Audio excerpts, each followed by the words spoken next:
Welcome to this episode of End of Life Conversations. I'm Reverend Wakil David Matthews.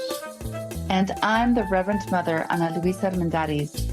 In this podcast, we share people's experiences with death and dying, grief and loss, and the end of life. Every episode, we are so honored and blessed to share stories with amazing, compassionate, and wise guests. So let's get started.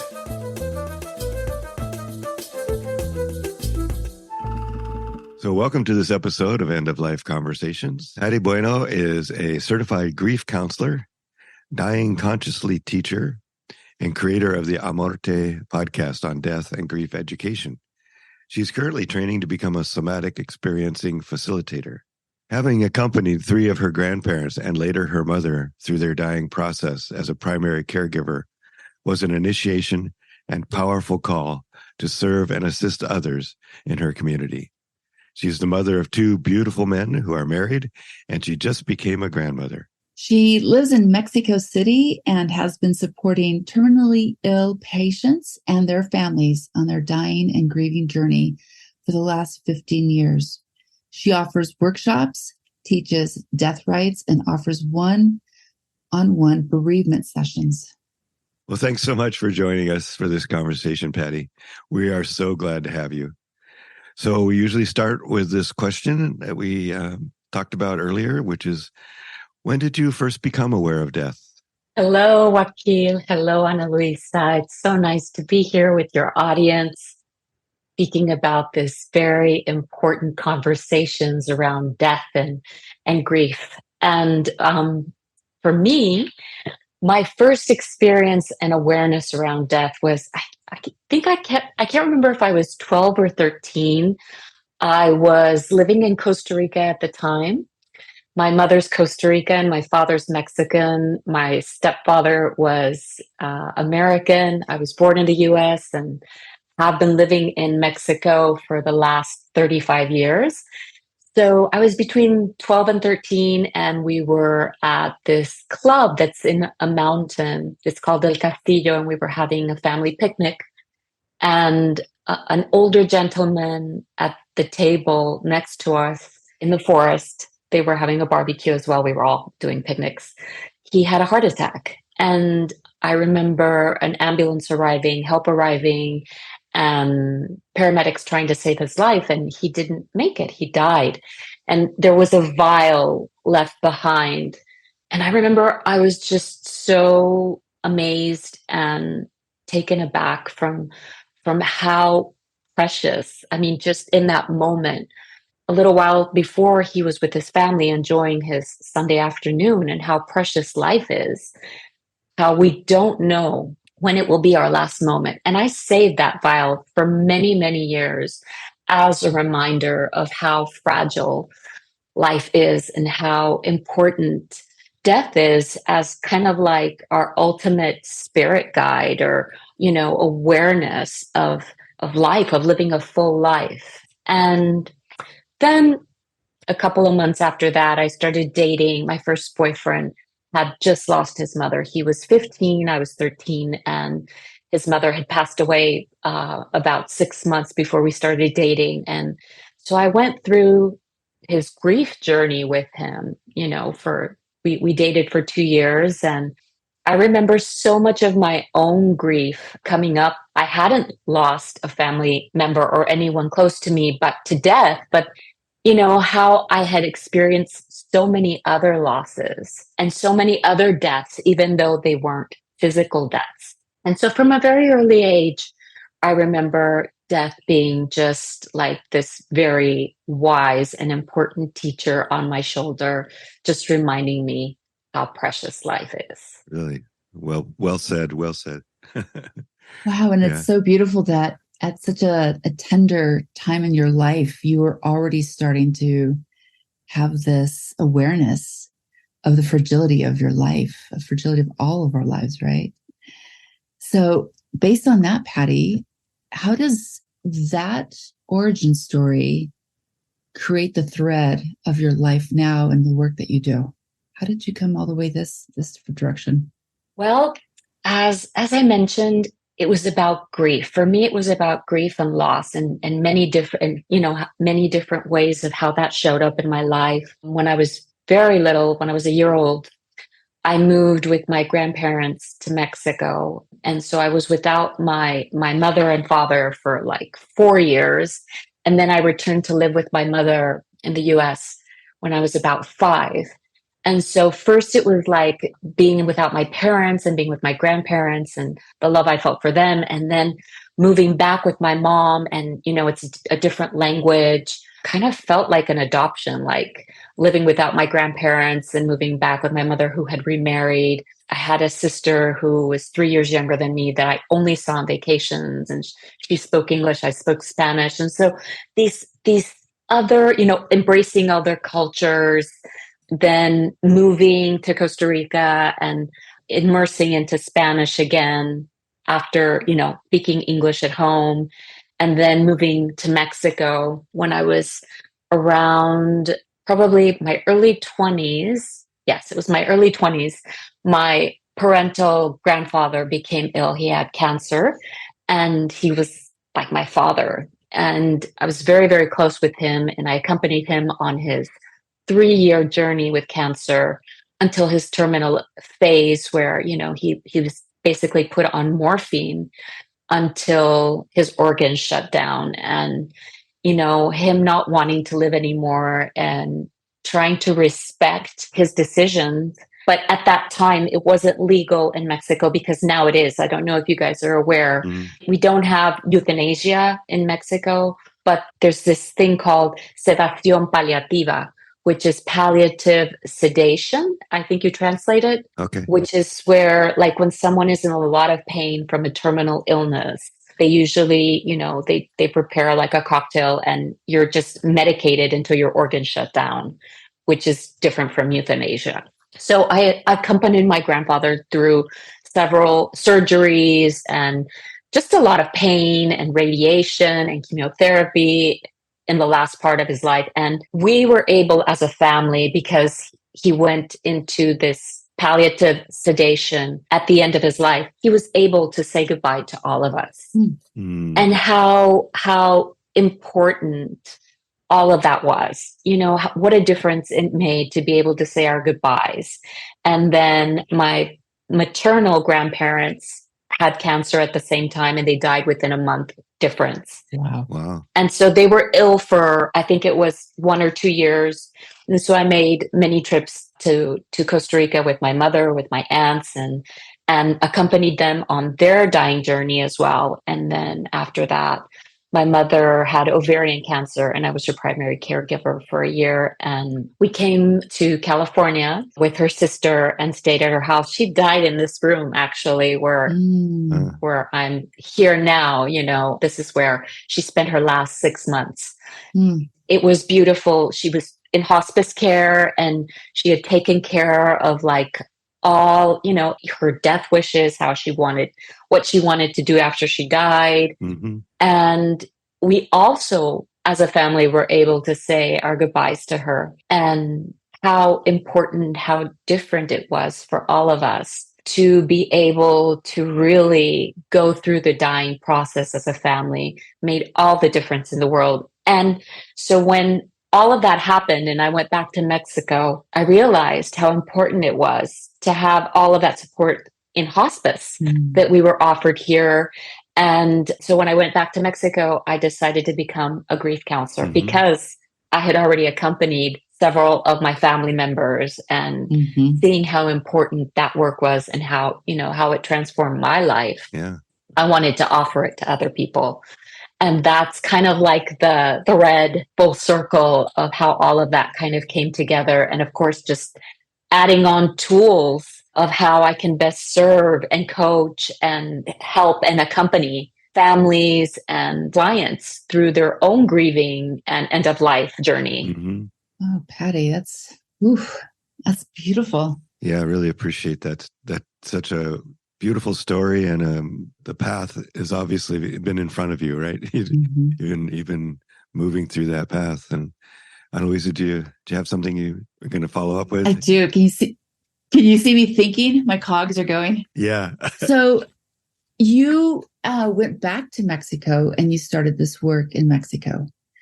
And I'm curious, I know as a Mexicana myself, how we as a culture have always invited death into our homes and honor with our Dia de los Muertos. And we don't shy away from it. I mean, there's curanderas in Mexico who do this very sacred work. So my curiosity is around how was your training to go help do grief work?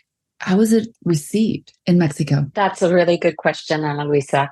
And I think, we come from such a mestizo culture in Mexico, and there are so many different ethnic groups, that honor death pre-Hispanically.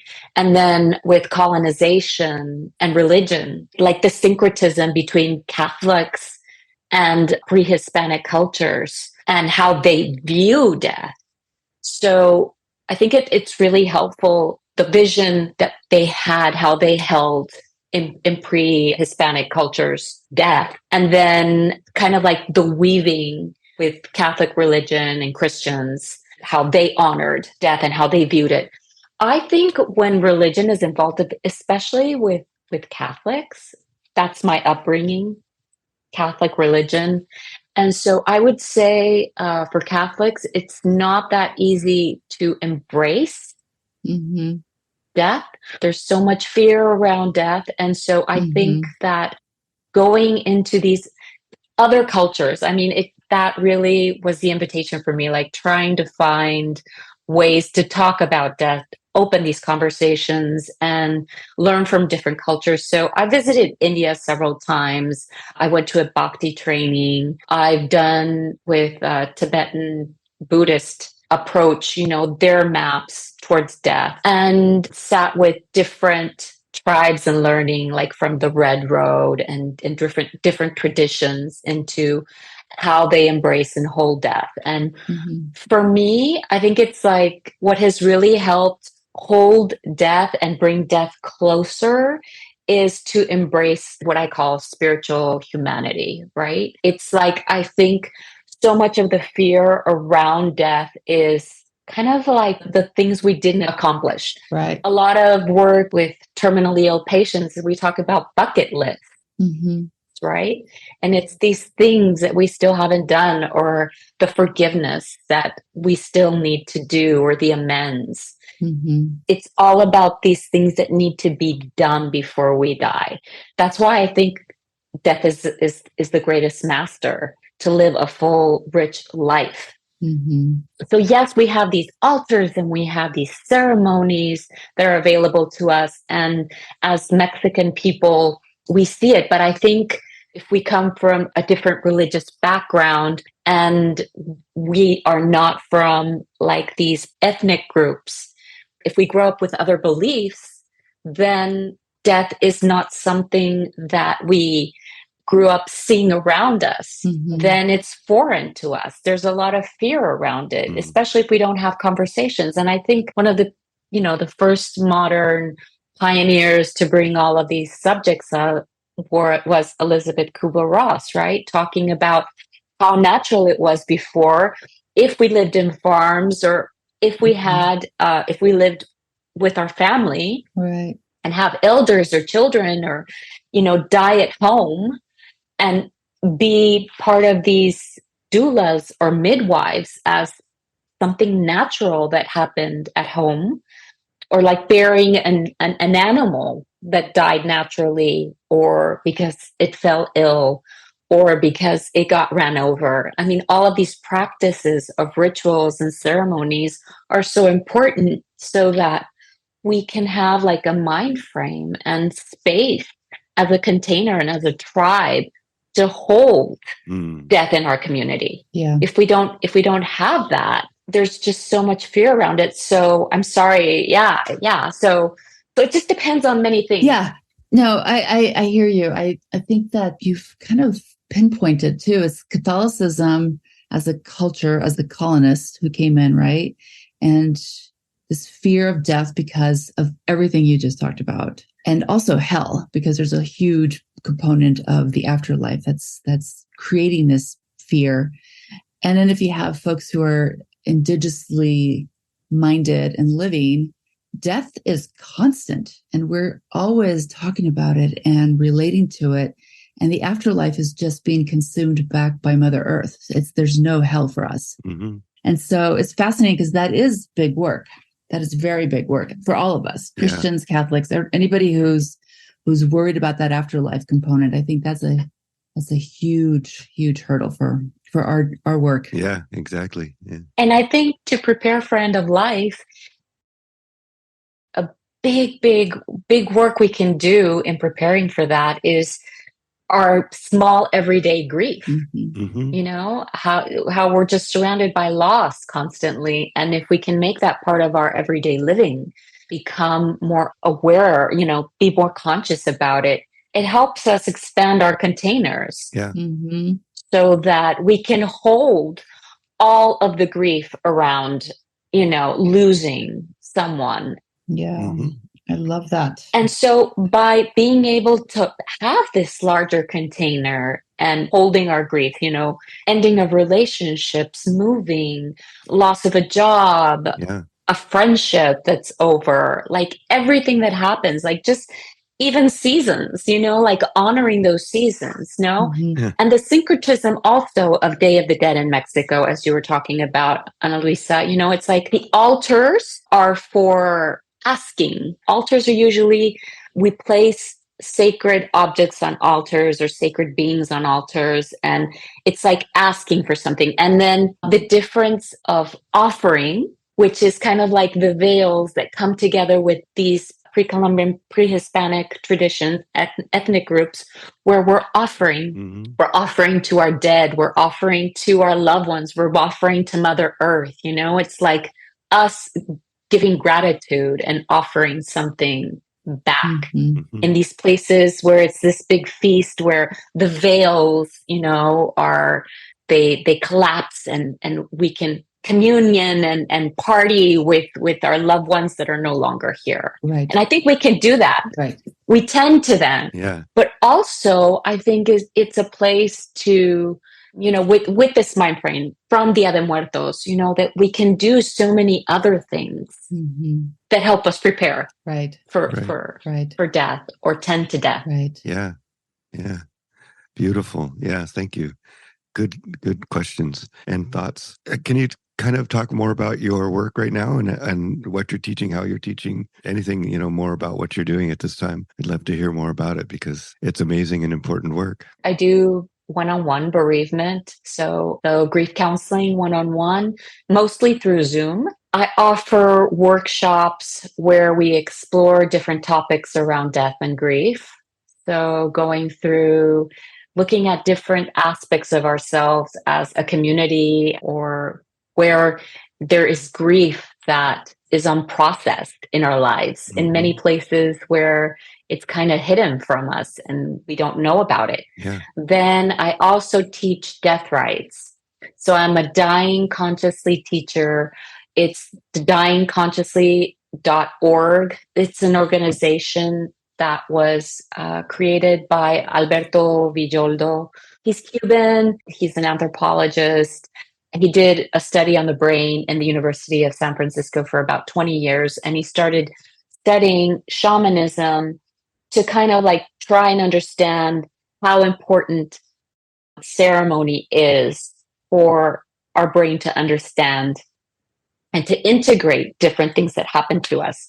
So he has a school called the Four Winds, and I went through a medicine wheel, which was about a year's training where you just through ceremony integrate many different experiences in your life. And so he teaches Death Rites.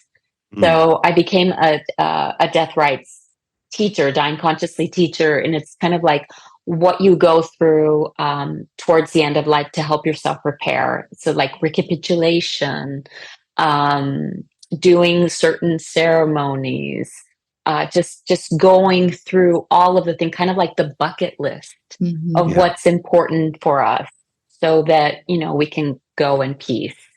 And so again, it's a lot about closure, right? And preparing ourselves to go. Yeah. Yeah.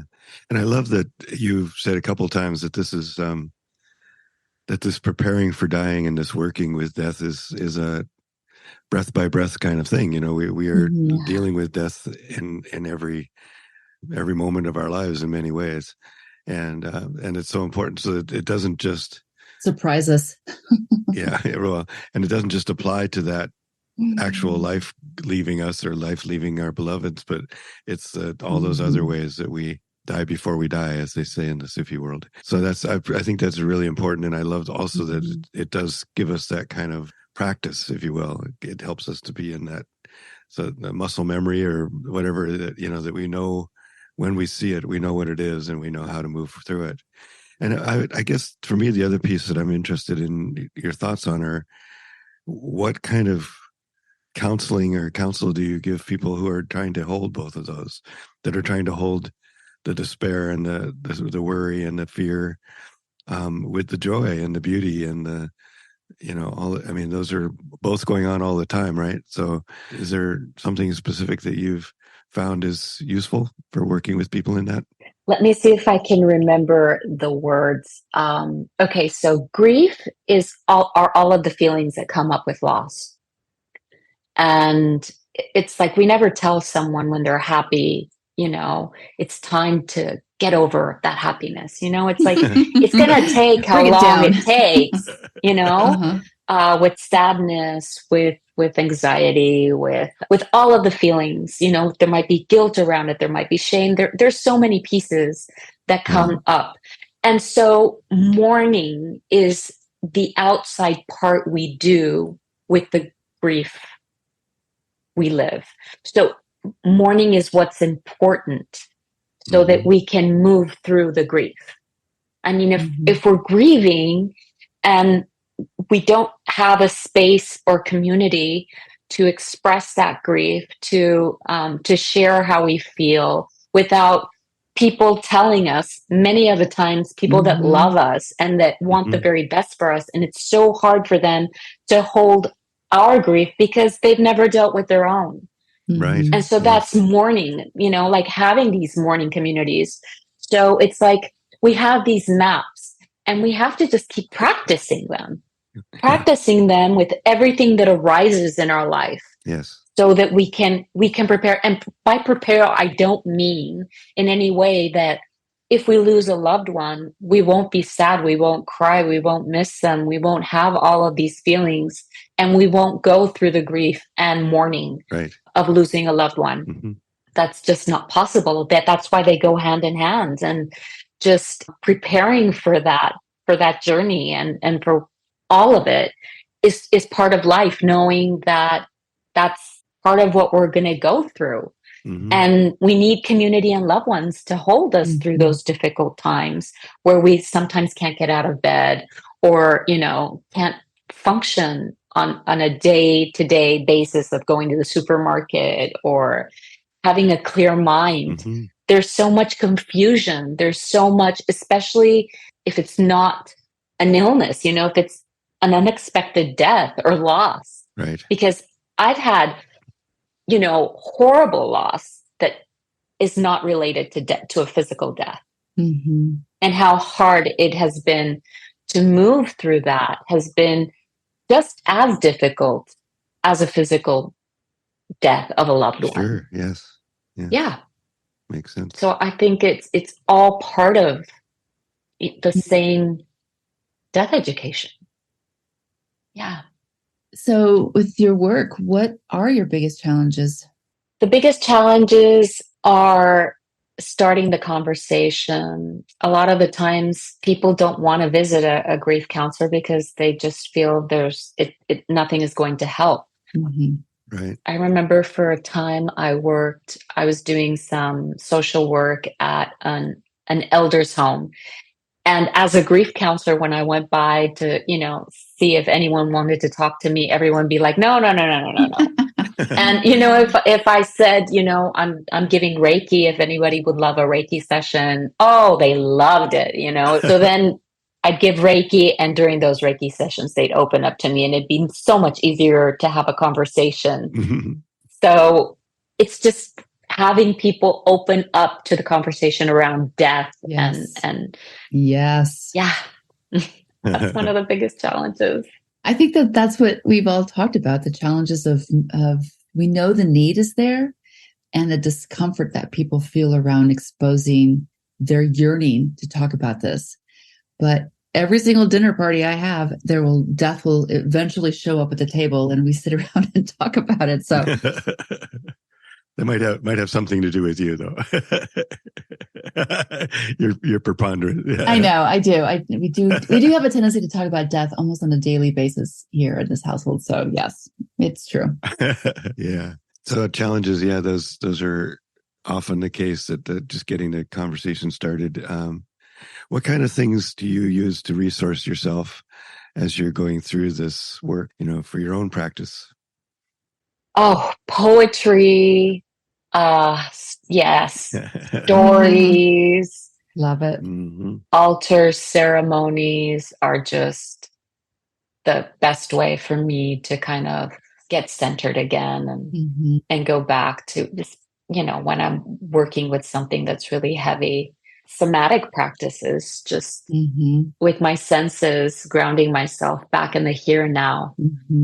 Somatic practices are amazing for centering ourselves when we're working through heavy grief and loss. Yeah. You said you were learning more about somatic response at this point, and I'd be interested to know more about that. What's that look like? I'm studying to become a somatic experiencing facilitator created by Dr. Peter Levine. Oh, yeah. And I'm sure a lot of us are familiar with Stephen Porges and Gabor Mate and Dr. Levine's work.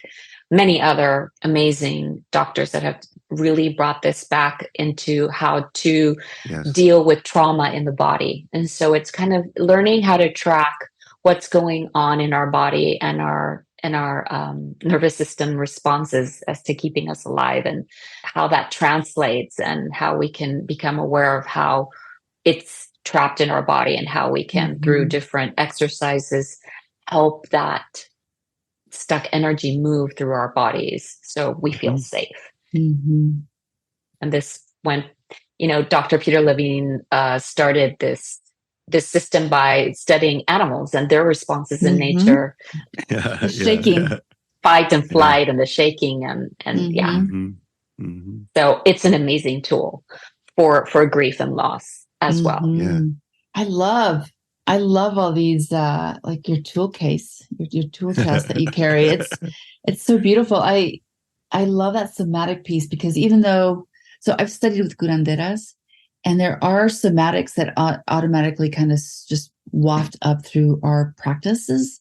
And this weekend, I had an opportunity to be with some students from Naropa, and they're studying somatic. And one of them said it's becoming bigger and bigger. And I love that you're utilizing this tool in a grief and mourning, situation with folks. That's beautiful. Yes, thank you. Because nobody's going to come to us if you say, let's do somatic therapy.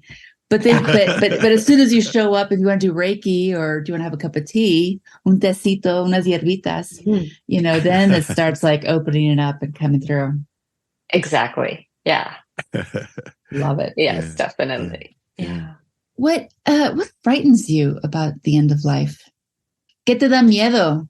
O si te da miedo, no sé, de pronto no te da miedo. What frightens me about the end of life is pain. That's what I'm most frightened about.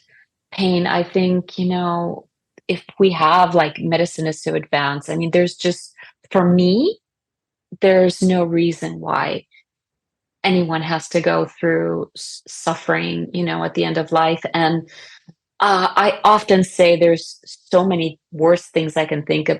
There's so many things I can think of that are worse than dying, and it's like living in pain with a prolonged illness, and prolonging life when there's no quality in life. I think it's so important to work through those fears so that we can take well-informed decisions on what it is we want to do with terminal illnesses. Right. Because a lot of the times we're doing it because of that fear of dying, Yes. And so it's like, if you're just going to live 6 months or a year longer or 2 years longer, but with, be in terrible pain, for me, there's no point. Right. Yeah. And that is completely different for so many other people. Right. But to make that informed decision, I think you really have to have death education so that you can make the right decisions for you. Right. Yes. And, yes. So I do advanced care directive planning. And, when people ask me about this, they're like, oh, it's just so far away. I don't even know. Like, I'll be at a hospital, doesn't matter. But I love that informed consent to your care. And it has very little bearing on what everybody else is doing, but you can choose for yourself if you choose ahead of time. And you can also change your mind. Like, I like that that's a possibility. Like, there's no one way that's going to stick with you forever. It's like a living document. Exactly. And you're like the living, motion of life, and you get to change your mind. Of course, because I think, the circumstances on the decisions you might make if you have young children versus the decisions you might take after your children have left home and you're in a different phase of life, and they change. And so, we definitely need to revise, those decisions we have made every several years. Yes. To see what's changed in our lives. And, the people that are still in our lives, maybe are not in our lives anymore. Or they've changed and would not really want to apply your values to your end of life, right? That's exactly. I always tell my kids that if I trip and fall at the Target parking lot, you can call 911. But if I'm like 8 miles into a backcountry trail and I fall and hurt my head, just leave me alone. Just don't do anything. Don't call. I can totally see why you would choose that. Right. Yeah. I think it was something I read earlier was that they suggested having a death party once a year with all of your loved ones to sit around and talk about what decisions you had made and they still make sense, and just having that conversation, just having the opportunity to say, here's where you can find my passwords, and and right, and here's who's in charge, or here's who I've chosen as my executor. Is that person still willing to be the executor? Pass around a glass of wine, and have just a party for that reason, which is, I think, speaks to your point. This is something that is a dynamic dialogue that needs to continue, and as life changes, these decisions can change. I think that helps people, because otherwise they get stuck. They think, oh, if I put this down now, it's going to be this way, and I'm not sure that's really what I want, and so I'm not going to put it down at all. Yeah. And also, I find that folks who are suddenly find themselves in a terminal illness or just kind of an end of life that was not expected, and then you have to make these decisions. It's like it's too much for us to incorporate into our being at that moment, having never thought about the end of life. That, again, like that brain work that you talked about, you're just expanding that container slowly so that when you get confronted with something that is really important, you're able to metabolize it and bring it forth and have a clear understanding of what you really want. So, well, we really appreciate you. The work you're doing is just impressive, and thank you so much for being willing to come and participate with us and have this conversation and continue the work. Really appreciate it. So we like to end with that poem you sent. Would you like to read it yourself? And I would love to read it. And if you don't mind, I'd love to read it in Spanish and in English, if that's okay. Yes. Perfect. Oh, Patty, you can read it in Spanish and I can read it in English, because I have a copy here too. Perfect. Okay, wonderful. We'll do that then. Okay, so I'll read it in Spanish. A veces el colibrí, a veces el cuervo, a veces el tecolote nos dice cuándo hemos de irnos, pero nosotros, los mexica, no morimos, solo cambiamos de casa, de cuerpo, y cada año venimos aquí. Poema Nahuatl. Sometimes the hummingbird, sometimes the crow, sometimes the owl come to tell us when it's our time to go. But we Mexica do not die. We only move to a new house, a new body, and each year we come back to visit our old home. and Nahuatl. Mm. Oh, that makes me so happy. Yeah. I love that. Yeah. And we'll put that in our podcast notes along with the information you wrote after that for us about the where that came from and the culture that comes from. So that was really beautiful. Thank you so much again. Friends, we have some wonderful guests lined up. In our next episode, in a couple of weeks, we'll be hearing from Miss Margaret Johnson, a wonderful centenarian and formal social worker and spiritual director. Ana Luisa will be interviewing her from her home in Colorado. We look forward to seeing you then. Thanks so much for joining us on the End of Life Conversations. We appreciate you and look forward to sharing our stories. Thanks to my daughter Lucero and Nico Rush, who have cheerfully assisted us as our editors and tech support. Additional resources, transcript of this episode, and links to our social media will be in the podcast notes. Yeah, thank you so much. And please subscribe, tell your friends, follow us on social media, and consider supporting us through Patreon. We want to acknowledge that the music we are using was composed and produced by Charles Heastand.